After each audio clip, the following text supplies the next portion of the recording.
For context, my ex-fiancée, Jess, 31F, and I, 31M, started dating during our sophomore year of college. We met through mutual friends and connected instantly. She was charming and outgoing, making friends everywhere she went. I am more shy and nerdy, but I enjoyed going to parties with her. We got engaged on our graduation day as both our families were attending. I got a job at a big tech company right after college, and Jess moved in with me while looking for jobs. That is when the relationship started going downhill.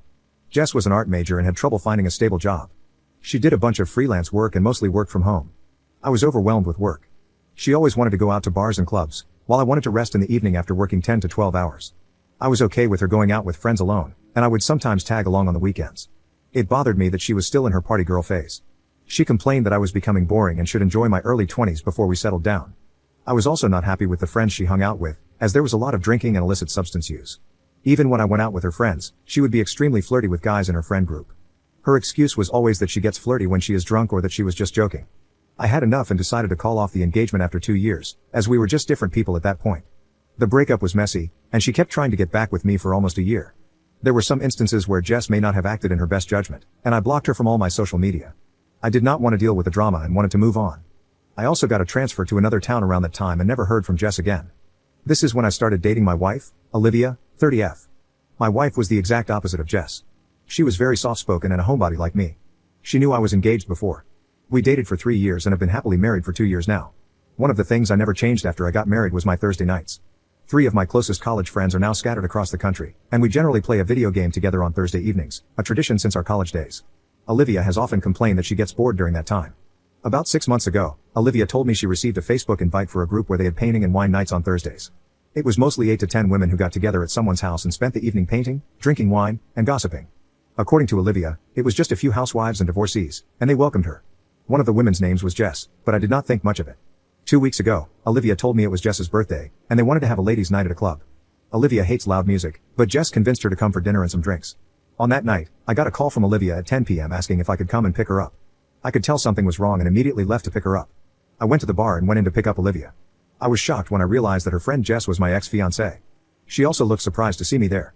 I was polite and said hello to everyone, but Olivia wanted to leave as soon as possible. After we got in the car, I told Olivia that Jess was my ex-fiancée, whom I had not seen for almost 7 years. Olivia was shocked to hear it and did not know about it. It was crazy since I did not even know Jess lived in the same city as us. Olivia told me Jess was the one who had started the painting group. She had divorced her husband 2 years ago and moved to our city for a fresh start.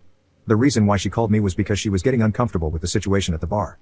Since Jess and one of the other women were single, they kept encouraging guys hitting on them and inviting them over to their table. Jess was trying to get everyone drunk and was asking Olivia to open up and have fun. She was constantly hyping up Olivia to 2 of the guys who bought them a round of drinks. At this point, Olivia excused herself to go to the restroom and called me to pick her up. I am not happy with the situation, but I am also not mad at Olivia. I am just uncomfortable with Olivia hanging out with Jess.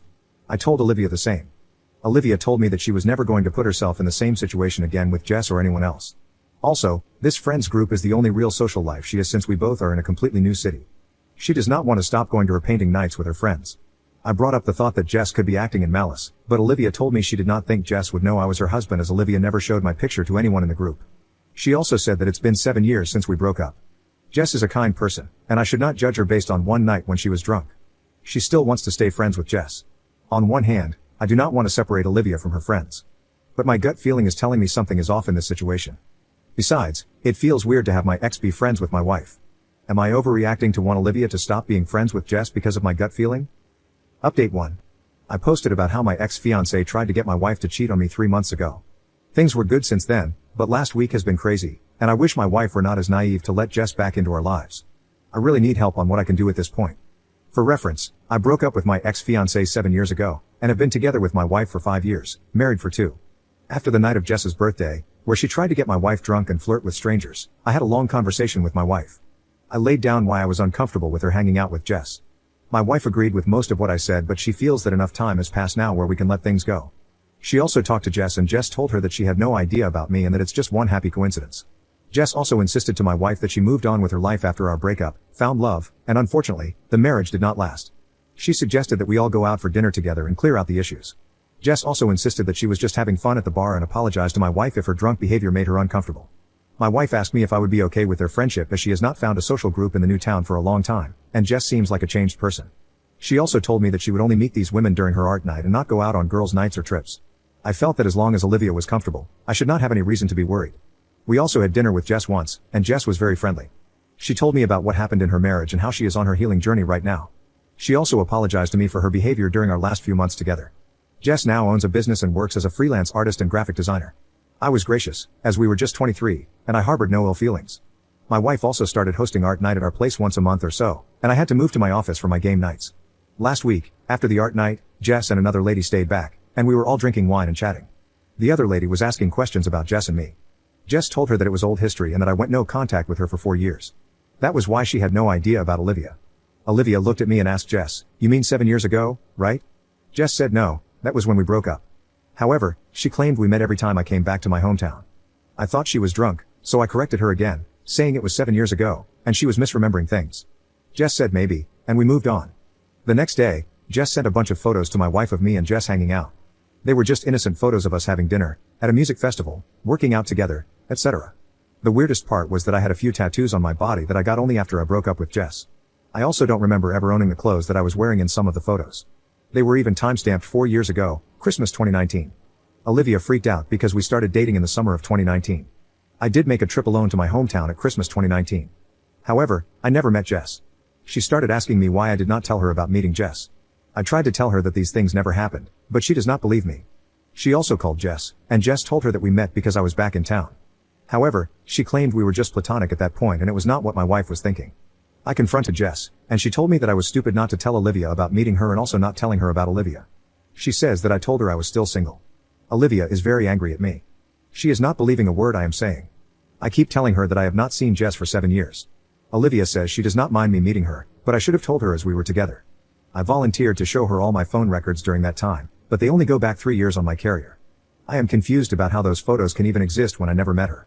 They are definitely photos from when I was with Olivia, as I look more muscular in these pictures and also have tattoos that I did not have back then. I even told her she can call my friends and family and ask them about the trip, but she says that she has all the photos of my trip, and my friends and family will cover for me. Can someone please help me understand what I can do in this case? I need to convince Olivia that this is all false, but she is just angry at me and giving me the silent treatment. I swear that I did not meet Jess during that trip and am caught up in this mess without my fault. Update 2. I want to thank all of you for extending support and help. This has been a horrible week that just kept getting worse. I do not blame my wife for believing Jess. Jess seemed to be a changed person from the girl I broke up with 7 years ago. I felt bad about her being in an abusive marriage for almost 3 years with a narcissistic husband. She got her life back together, was doing great with her work, and also started her own business. She had me rooting for her too, and I was proud of her journey. I could see why my wife liked her. After Jess sent photos to my wife, I tried everything possible to prove that the pictures were fake. I showed them to 3 acquaintances who told me that they could help me. None of them were able to find any inconsistencies with the photos. I also called my parents and my friend who I met during that trip. My mom saw the photo and recognized that the gym photo was taken at the YMCA gym where my parents go. She remembered that I used their guest passes during that visit. My friend also identified the park where the music festival photo was taken. He confirmed that we had gone there during my visit for a Christmas tree lighting ceremony. Things were just getting really confusing as to how photos exist between Jess and me at these venues. Jess, on the other hand, was comforting my wife, telling her she did not imply anything when she sent the photos. She said that she was married at that time, and we just ran into each other a couple of times during that visit. Jess was telling my wife not to overthink the photos and that I must have forgotten that we ran into each other. What calmed my wife down a bit was my mom talking to her and telling her that in no world would I hang out with Jess after all the stuff that happened during our breakup. Things got really messy, and there was a reason why she was blocked across everything. My wife agreed with her and told me to just let it go. However, it was just a horrible feeling as I did not have any real proof that this was fake, and I was just waiting for the other shoe to drop at any time. I finally caught a huge break last night. My wife decided not to go to her painting night with Jess and friends and told me she just wanted to be left alone and read. I wanted to sit with her, but she told me to go and play with my friends as she wanted some time alone. During our gaming session, I told my 3 closest friends what happened and how there are photos of me and Jess at locations that I actually visited during that trip. The session turned into them bashing Jess from old stories and how manipulative she is. After our gaming session was over, my friend Jim called me on the phone and told me he wanted to talk about something important regarding Jess. He asked me if I was alone, as he did not want Olivia to listen in. I told him I needed to go to a different room. I put my phone on speaker and went into our bedroom where Olivia was sitting and prompted her to stay quiet. Jim told me that he has been in contact with Jess for the past 3 years. He said that she was still married but was planning to leave her husband. They knew each other because Jess was my girlfriend all through college. The initial conversations were just catching up and Jess complaining about her husband. He told me Jess inquired about me a few times as she had learned I got engaged to Olivia around that time. He said that they have been talking for a while now. Jess also told him about the coincidence that Olivia was in her painting group and how she met me a few months ago when I went to pick up Olivia. She told Jim that Olivia came to her birthday and was heavily drinking and flirting with guys. She even sent him a few pictures. There were a few with Jess and Olivia together, and then Olivia hugging and kissing a guy on his cheeks. I asked him to forward me the photos, and he sent them to me on Discord. Jess told him that I am still the same insecure guy and must be tracking Olivia as I showed up at the bar at 10 p.m. like a parent to pick Olivia up. Jess did not know that Olivia had called me from the restroom to pick her up. Jess made a joke to Jim about how ironic it is that I broke up with her because she loved to party, and now I'm married to a party girl. I asked Jim why he did not share those pictures with me before. He said that he did not want to stir the pot in my marriage without knowing all the details. I was really mad at Jim at this point and asked him what else he had told Jess about me. He said not a lot, and they barely talked about me. However, Jess was obsessed with Olivia and would badmouth her a lot. So, Jim might have told her a bit about Olivia, like what she does, where she works, etc. I asked Jim if he ever told Jess about our game nights, and he said he had and mentioned how Olivia complains about being bored. I told Jim not to tell Jess about our conversation. Jim asked me not to tell anyone that he and Jess were in contact. He said that his wife might get the wrong idea and that he just wanted to reach out because things seemed to be getting really weird in my life. Olivia was listening to everything and staring in disbelief at the photos Jim shared. As soon as I hung up the phone, she started explaining to me that these were the same guys Jess called to their table and who were buying them drinks. However, she never even stood next to them, let alone hugged or kissed them. She also pointed out that her Apple Watch in the photo was on her wrong wrist. She was also spooked out that Jess knew about her for almost 3 years, and there was no way she did not recognize her when she joined the painting group. Olivia was also pissed at Jim for talking to Jess and backstabbing me for so many years. She pointed out that Jim was missing for one day when he and his family visited us last year. Jim was gone for the entire day and came home late at night because he had to work from his office in our city. 15 minutes after our conversation, Jess messaged my wife and told her that they missed her at the painting night, and she would see her next week. Her level of deceit really gave us chills, and Olivia was really worried. Olivia wants to go no contact with Jess, but I am worried that it may not be enough. I also still don't know how Jess knows about what I did when I visited my parents in 2019 and all the locations I went to. I also don't know who else Jess is talking to and sending Olivia's fake photos to show her in a bad light. It's really unnerving, and I am just thinking about how I should confront Jess and make sure she never bothers us again. Thanks again for all the help from the community. Your messages really helped me keep my sanity during this rough week.